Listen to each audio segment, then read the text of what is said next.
What's up, everybody? Welcome to another edition of the 40/40 Vision podcast, the ultimate sports history pod where hindsight is 40/40. Before we jump into today's episode, here's a quick word from one of our sponsors.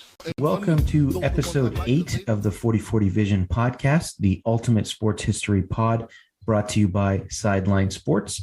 I'm your host, Khaled Abdallah, and today we're doing a retrospective on the 2022 Pro Football Hall of Fame class. We talk about if these guys deserve to get in, if they got in too early or too late, and we also cover the snubs from the larger pool of candidates. So on this pod, you're going to hear some references to an interview with Raiders blogger and social media personality Kenny King Jr. about Cliff Branch, but we do plan to release that as a separate episode in the future. Kenny and his family were very close to Cliff Branch, so he has a unique insight there, and we can't wait for y'all to hear that segment. So once again, thanks for listening, and we're going to jump right in to the pod. Next up, I'm going to be joined again by my usual host, Osama Dahoud. What's up, man? How are you? Good. How's it going? Good. So we're going to be talking about the rest of the Hall of Fame class. I know we spent quite a bit of time on Cliff Branch in particular with Kenny, but there was a number of other guys inducted in the 2022 class. Do you want to go through the list for us, Osama? Yeah, so the Pro Football Hall of Fame announced its class of 2022 with tackle Tony Boselli, safety Leroy Butler, linebacker Sam Mills, defensive lineman Richard Seymour, defensive lineman Bryant Young, wide receiver Cliff Branch, coach Dick Vermeil, and official Art McNally. Yeah, so that's a hell of a list. So what we wanted to do is go through each of these guys. We can touch on their resume a little bit and talk about, did they deserve their place in the Hall of Fame? Did they deserve to be inducted this early for some of the guys? So we can start off with Tony Boselli. So Tony Boselli spent 6 years with the Jaguars, and he was going to join the Houston Texans, but spent a single season there on IR. So Boselli was a first three-time All-Pro, five-time Pro Bowler, was a member of the 1990s All-Decade team, and is in the Jaguars Ring of Honor. So the question to you is, did Tony Boselli deserve to be in the Hall of Fame? Absolutely. I think that he was pretty long overdue. The first player ever drafted by the Jaguars. He was the number 2 pick in 1995. He went to 5 straight Pro Bowls from 96 to 2000. Like you said, first team All-Pro 3 times. He only played 91 games over 7 seasons because of injury, but he did help Jacksonville advance to AFC championship games in 96 and 99. He's also the first Jaguar Hall of Famer, which is pretty cool, and the first inductee into their Ring of Honor back in 2006. And his resume for his short time was impressive. He was impossible to get by. In 91 games, he only allowed 15 and a half sacks, which is less than 2 sacks an entire season. So very much deserving being on the 90s All-Decade team, one of the best offensive tackles of all time. Yeah, and if you make an All-Decade team, you're pretty much a shoo-in for the Hall of Fame. As I've said on previous pod, the Hall of Fame is there to sort of tell the story of the NFL and pro football in general. And if you're good enough to be recognized as one of the best players in an entire decade, then you're pretty much a shoo-in to get into the Hall of Fame. And it is notable, of course, that he is the first Hall of Famer for the Jaguars. Might be the last one for quite a while. Maybe Fred Taylor gets in. I don't know his resume too well, but he's really the only player of real note in their existence since Boselli. But who knows? Maybe Trevor Lawrence in 30 years. And he has a reputation for being pretty menacing. Jason Taylor, the Miami Dolphins great and Hall of Famer linebacker, said there was a Monday night game where Boselli just completely owned him and still scares him to this day. He saw him. They were going through, a pregame, both retired at this point. And Boselli retired before Jason Taylor and kind of jumped at him to make him flinch. And he flinched because he's still mortified of him to this day. Yeah, he's one of the biggest guys to ever play, the tackle position. He started, this new era of giant offensive tackles. You think of he's 6'7", 320, I think is what he played at. You think of guys like Jonathan Ogden, Orlando Brown Jr., both those guys. So yeah, mountain of a man, and he's definitely deserving. And it's unfortunate that he couldn't play longer due to his injuries. So next up on the list, we'll go with Leroy Butler. So safety for the Green Bay Packers, played his entire career with the Packers from 1990 to 2001. Butler was a key player on the Super Bowl championship team with Brett Favre, and he's credited with being the founder of the Lambeau Leap. So the famous Lambeau Leap celebration. Butler was a four-time All-Pro, four-time Pro Bowler, and also another member of the 1990s All-Decade team. So that's another shoe-in usually. So I know it sounds obvious, but did Leroy Butler deserve to be in the Hall of Fame? 100%. He was also the last position player to get in from that 1990s All-Decade team. First team All-Pro 4 times. He has 38 interceptions in his career. It ranks 4th in Packers history. He was unique because he's a safety, right? And safeties they're not corners, they're not edge rushers. They're kind of expected to do everything. So they're judged by everything. And considering there are only 34 players since 1940 with at least 20 interceptions and 20 sacks, and almost all of them were good or very good. Brian Urlacher, for example, 41 and a half sacks and 22 interceptions. So Butler, absolutely. I think that one of the more complete safeties in the history of the league. He had a broken shoulder blade and kind of robbed some of his longevity. But his stretch of play from 93 to 98 is one of the more dominant stretches by a safety. He had 27 picks and 16 and a half sacks, and that's a lot for a safety. Yeah, he's one of these kind of the prototype we can say about for the modern NFL safety that's playing down the box, that's equally good in coverage. And the stats back it up, the sack numbers, the interception totals. And another thing about him is the durability. So from 95 to 2000, he didn't miss a single game. And even earlier in his career, he missed 4 games in 5 seasons. So incredibly durable player, an incredibly talented player. So I think it's pretty clear that he deserves his place there. And given that he was one of the last players from the 90s All-Decade team, what do you think may have caused this sort of delay in his induction into the Hall of Fame?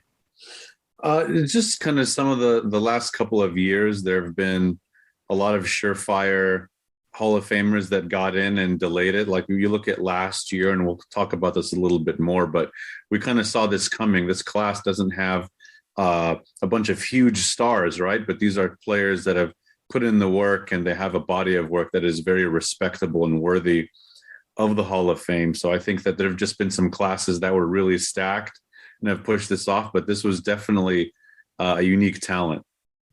Yeah, it's hard to compete with Calvin Johnson and Peyton Manning, and I think Charles Woodson were the headliners from last year's class. So like you said, this class is not too many household names. The most famous name might be the coach that got in, but a lot of guys with great resumes that definitely stand out above the crowd. And speaking of great resumes and some guys that stand out above the crowd, the next one I wanted to talk about was Sam Mills. So he has a really interesting career path. He played for the New Orleans Saints and the Carolina Panthers in the late 80s and early 90s.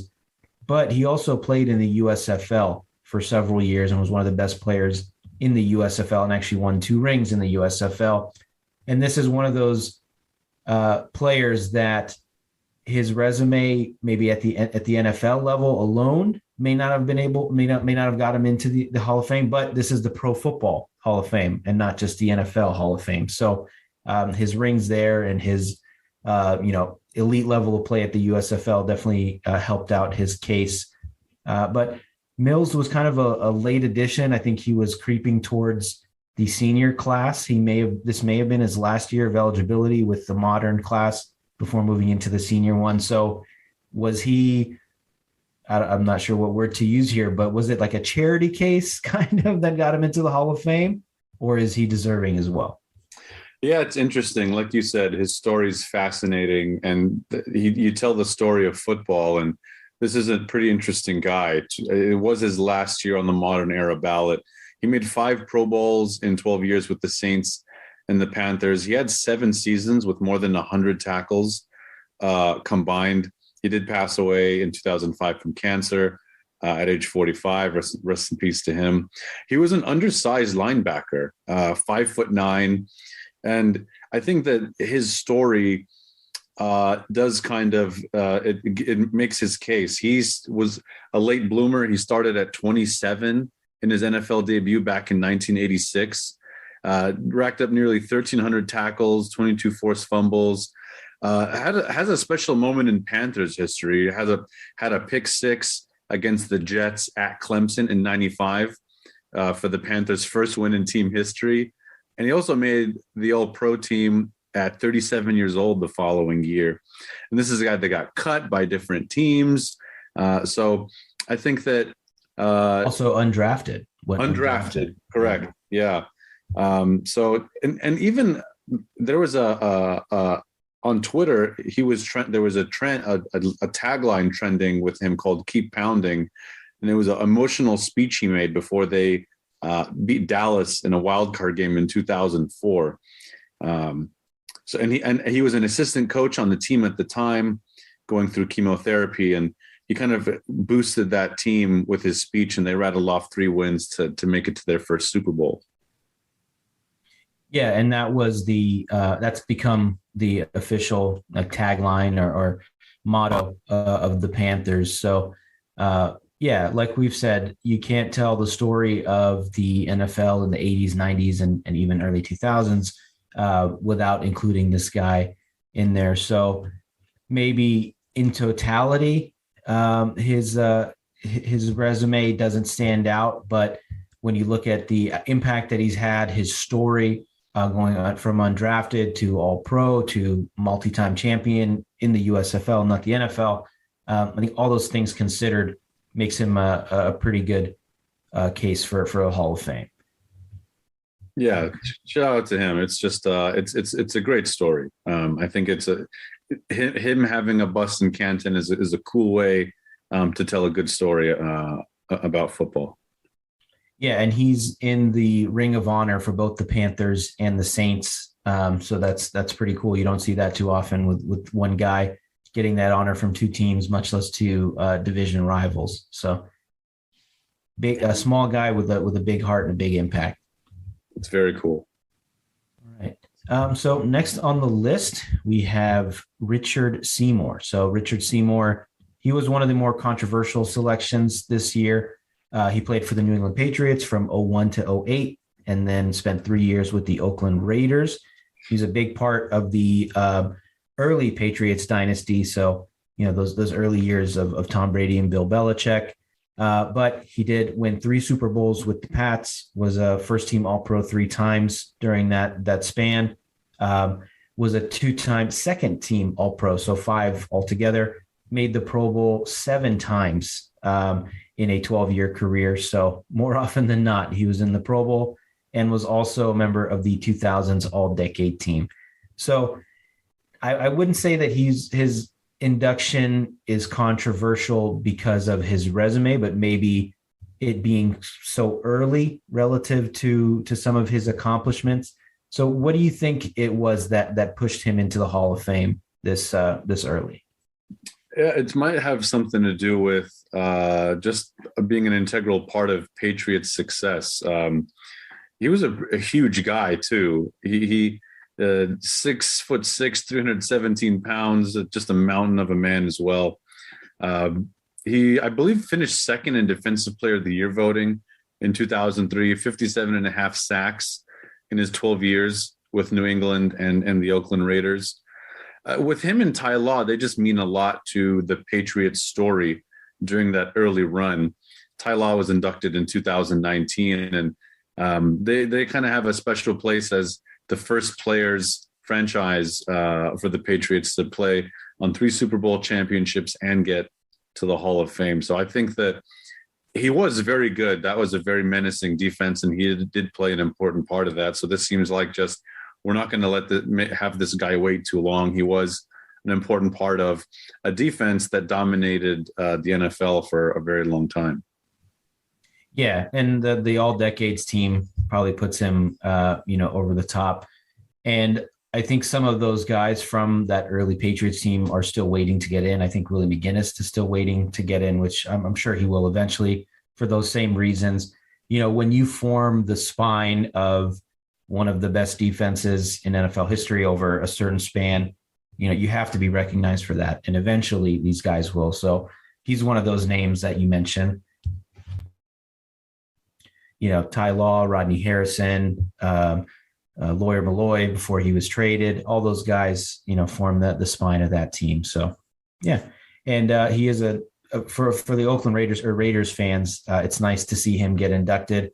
He was traded to the Raiders a little bit later in his career. Some people thought he might have been washed up at that time, but he still played pretty well and still made 2 Pro Bowls and a second team All-Pro with the Raiders. So he's definitely going in as a Patriot, but you can add one more Hall of Famer to the Raiders roster there.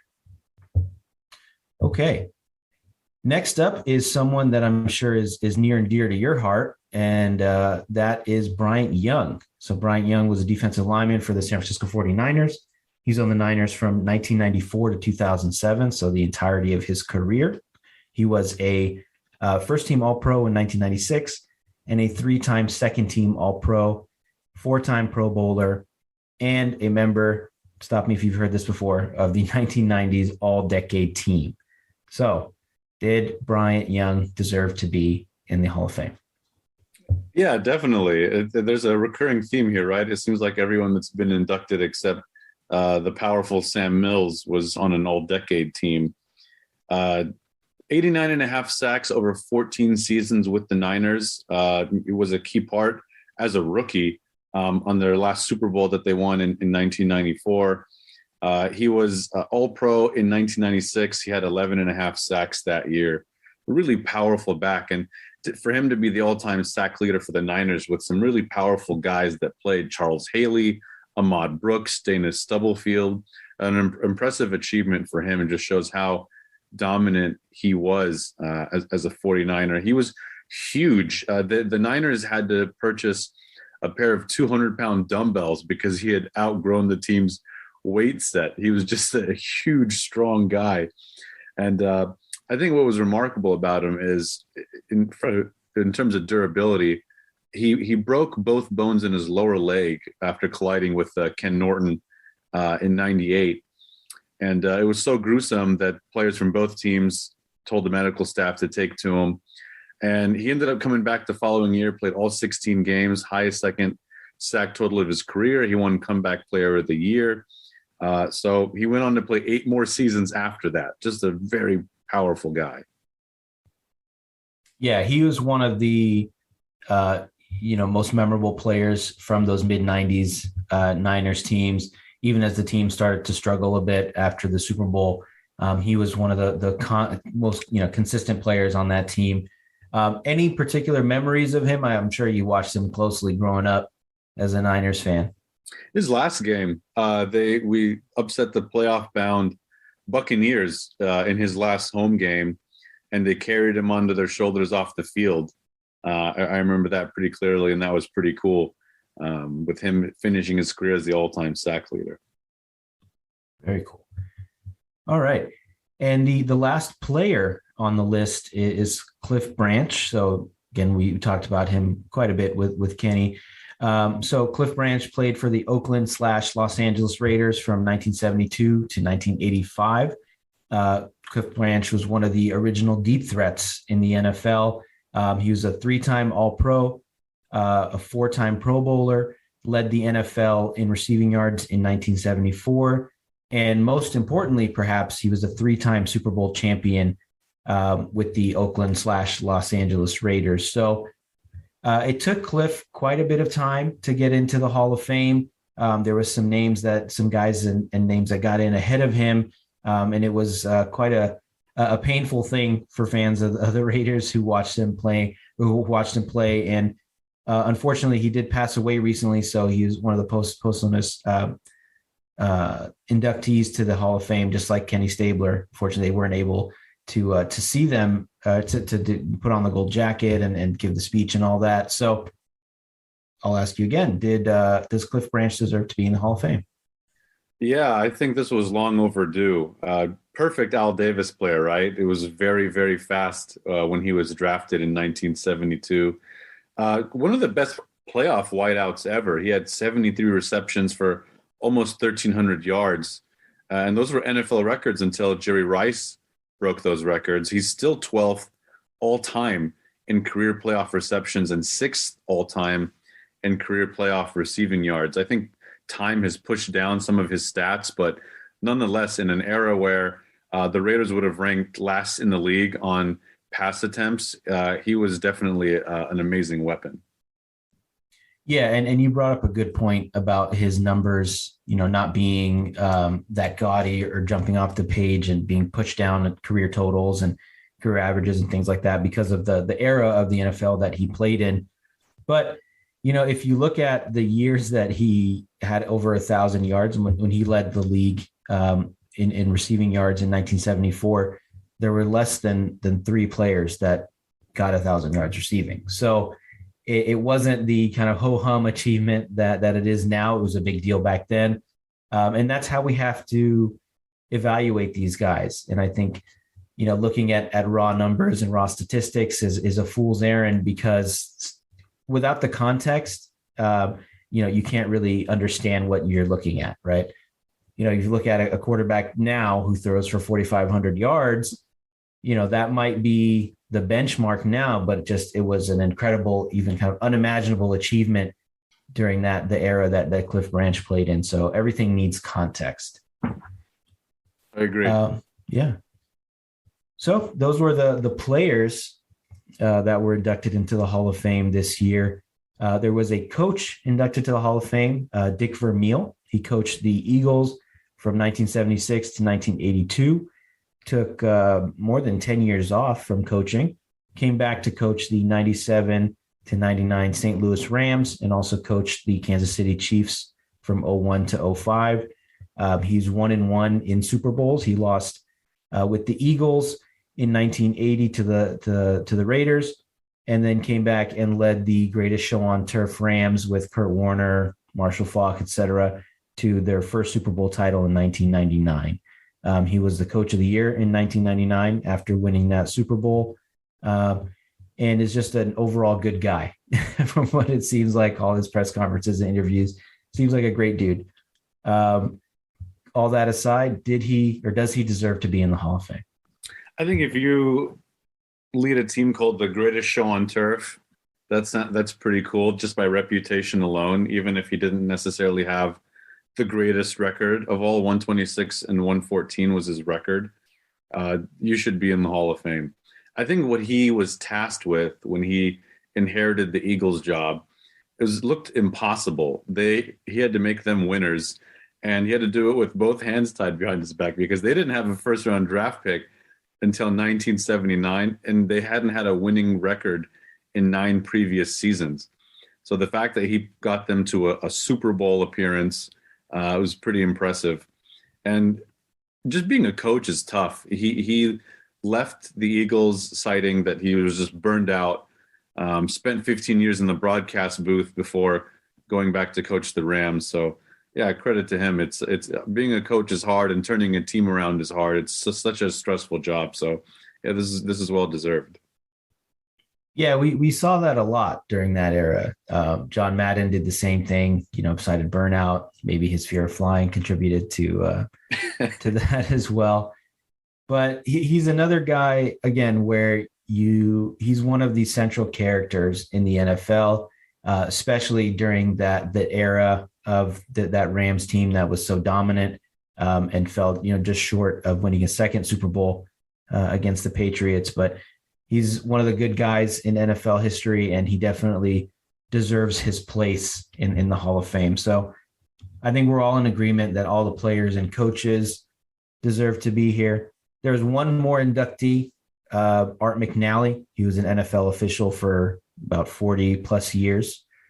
I'm not a fan of officials, so I'm going to say he does not deserve to be in the Hall of Fame. He's in the Hall of Fame for one reason. He's the father of instant replay. He introduced it to the NFL. So he was just kind of a leader and an innovator for a job that isn't really considered very innovative.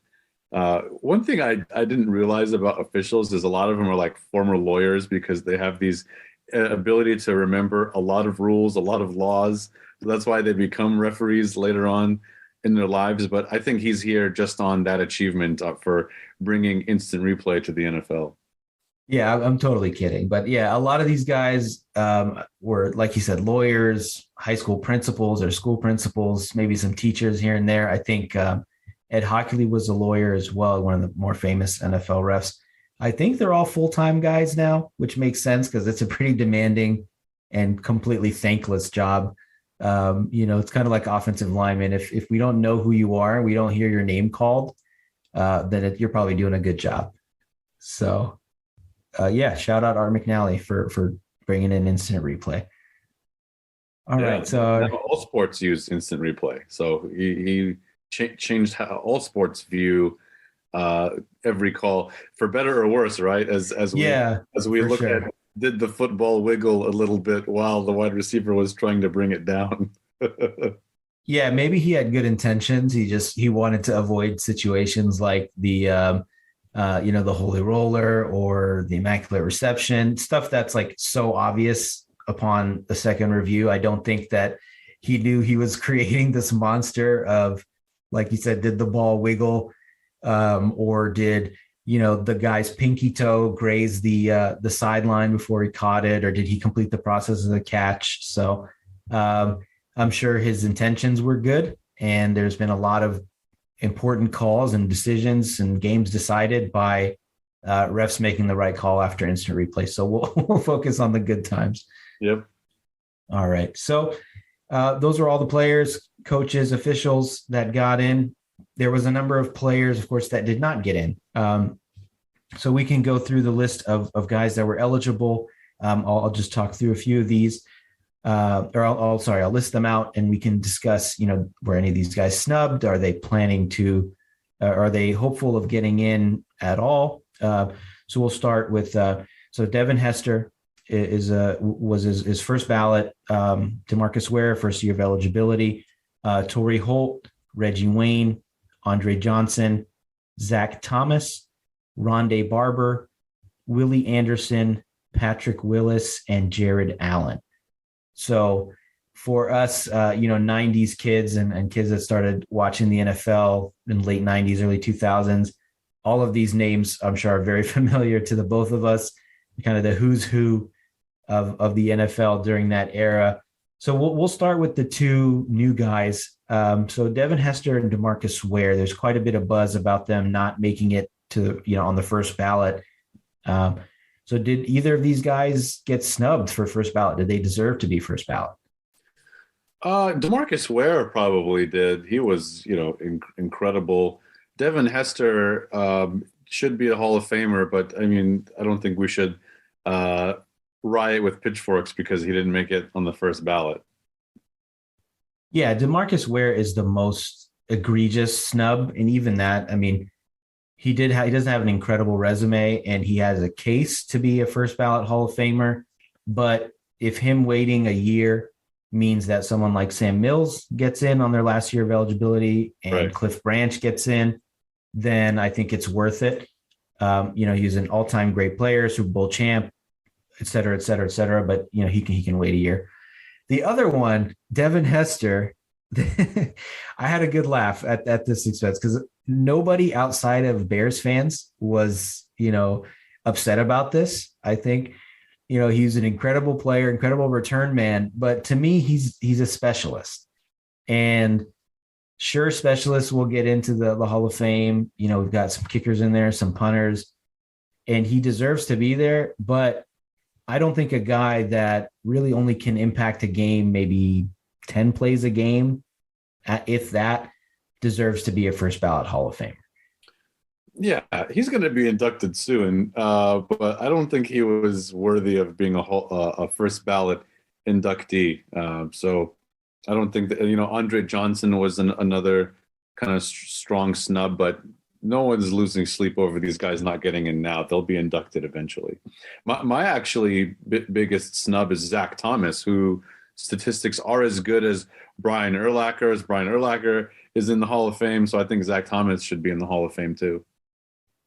Yeah, he's one of those guys that is under the radar. Maybe he suffers from playing in the same era as other incredible middle linebackers. You mentioned Brian Urlacher, Ray Lewis, London Fletcher, guys like that. So maybe if he did have some postseason success, he was on the Dolphins for a long time. They were not very good during his career. So I'm sure that doesn't help his case, but I like to think that he will eventually get in. He's one of those guys that is just one of the most recognizable, biggest names during that era, even if he did fly under the radar compared to some of these other players, like I said, Ray Lewis, Brian Urlacher, et cetera. As for Andre Johnson, I think the Hall of Fame is so harsh on wide receivers.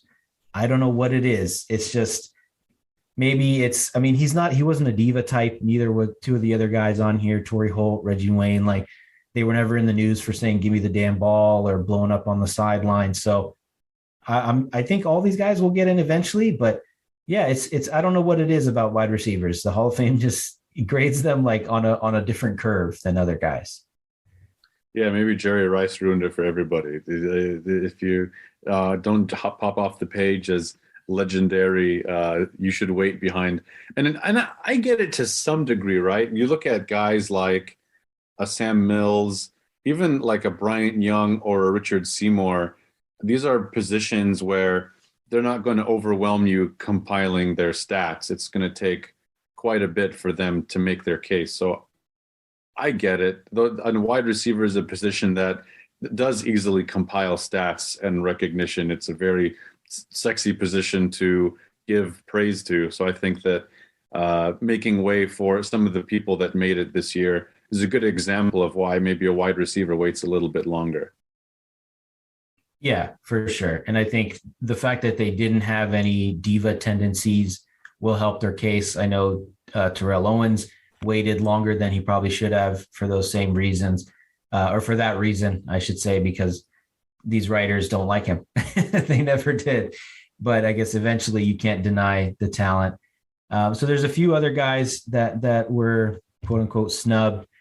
Rondé Barber, Willie Anderson, Patrick Willis, and Jared Allen. Rondé Barber will likely get in. He was a member of that dominant Buccaneers defense, so he'll probably make it on the back of that, along with, of course, his individual resume. Willie Anderson, the Hall of Fame is also tough on offensive linemen. He was on some really bad Bengals teams, so I don't know if he'll make it based on a lack of team success. But Patrick Willis, again, you're a Niners fan. What do you think about Patrick Willis? Does he have a legit case to get in? It's a good question. He didn't play super long. Football is just such a difficult sport on linebackers. Linebackers and running backs get a lot of miles on him quickly. I think he might take a little while, but for leadership and achievement, he has a case to get in. It might take a little while, but I think he'll be in the Hall of Fame. Yeah, and we've talked about in the past, like the types of players that get into the Hall of Fame. Whether the one category is the guy like Sam Mills that played for a long time and made a big impact and compiled stats, etc. And there's also guys like Terrell Davis who played for a few years but were incredible, were elite, top of the top during their span. And I think Patrick Willis falls into that latter category. He played 8 years, and he was a 5-time first-team All-Pro. He was a second-team All-Pro 1 year. So 6 out of 8 years, he was on an All-Pro team. 7 out of 8 years, he was on the All-Pro team. He led the NFL in tackles twice. He was the Defensive Rookie of the Year. And I think probably most importantly, he's a member of the 2010s All-Decade team. So he may have to wait because he doesn't have the raw statistical totals because he only played 8 years, but I think he'll probably get in a few years. Yeah, for sure. He was a part of that Niners 2009 to 2014 run of defensive dominance. And then all of the 49ers all retired like all at once in like 2016 or something like that. That's we could say thank you, Trent Baalke, for that one. Trent Baalke or Jed York. I don't know who you blame more. Baalke, sir, will survive the apocalypse. He'll just always have a job even if he burns it to the ground. Look at Jacksonville. He's the cockroach of NFL GMs, man. I think he's been through 3 coaches in 3 years with the Jaguars, maybe 4 now with their most recent hire. So the last name on the list is someone that I not that I forgot him, but I forgot how dominant this guy was, and that's Jared Allen. So defensive end, played for the Kansas City Chiefs, Minnesota Vikings. He and for the Chicago Bears and Carolina Panthers, but that was more of an afterthought in his career. But Jared Allen is another guy, 5-time Pro Bowler, 4-time All-Pro, and he came up half a sack short of the single season record in 2011. But over his career, he has 136 sacks in 181 starts. So this guy was incredible. And honestly, I don't know what it is about him. I just kind of forgot that he was that good. And even late in his career, he was good. That Carolina Panthers team that went to the Super Bowl, he was a pretty dominant player that year too. He was pretty important for them. So even late into his career, he showed durability and impact, and then called it quits after that season. Yeah, he probably could have played a bit longer as a situational pass rusher, but there's a stretch in his career from 2007 to 2013 where he had double-digit sacks. And he peaked at 22 in 2011. So again, half a sack short of the record, which just seems unfair. Maybe if they reviewed the tape, they could find half a sack somewhere in there.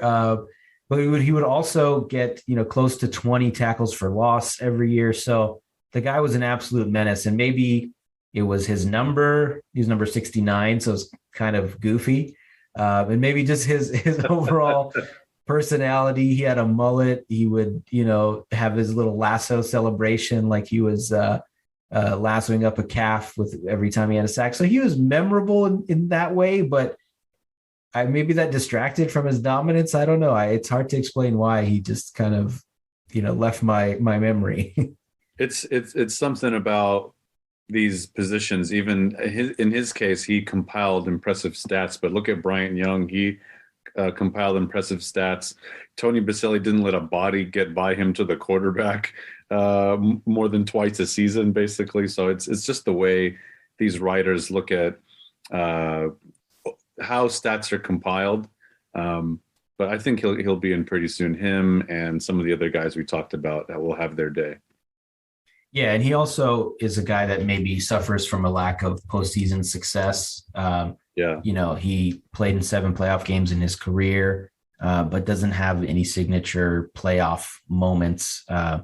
He'll probably get in as well, just off the totality of his resume and the fact that, for a considerable stretch, he was one of the best defensive players in the NFL, and that always helps your case. So there's just so many positions in football. It's not really the same as some of the other sports. It's hard to stand out when there's so many guys on the field, and you have just a few seconds to make an impact, especially on defense. You got the quarterback gets the ball out now in 4 seconds. So it's difficult to be impactful. So kudos to those guys. Yeah. And for the defensive ends, there's all those advanced stats that you can look at. There's the base ones, tackles, sacks, interceptions, whatever. Then there's all the other stuff, pressures, knockdowns, pass rush, win rate percentage, all the stuff that makes Aaron Donald so dominant, aside from the simple stats. So, all right. Well, that's it for our show. Thanks for tuning in as we took a look at the 2022 Pro Football Hall of Fame class. Make sure to follow us on all social platforms. Facebook, Twitter, Instagram, etc. Check us out on all podcast platforms, Spotify, Apple, Overcast FM, anywhere you can find podcasts, you can find SLS and the 4040 Vision Pod. Thanks again, Kenny, for your time. And thanks, Osama. Appreciate your time, man. Yeah, happy as always, man. Looking forward to the next episode.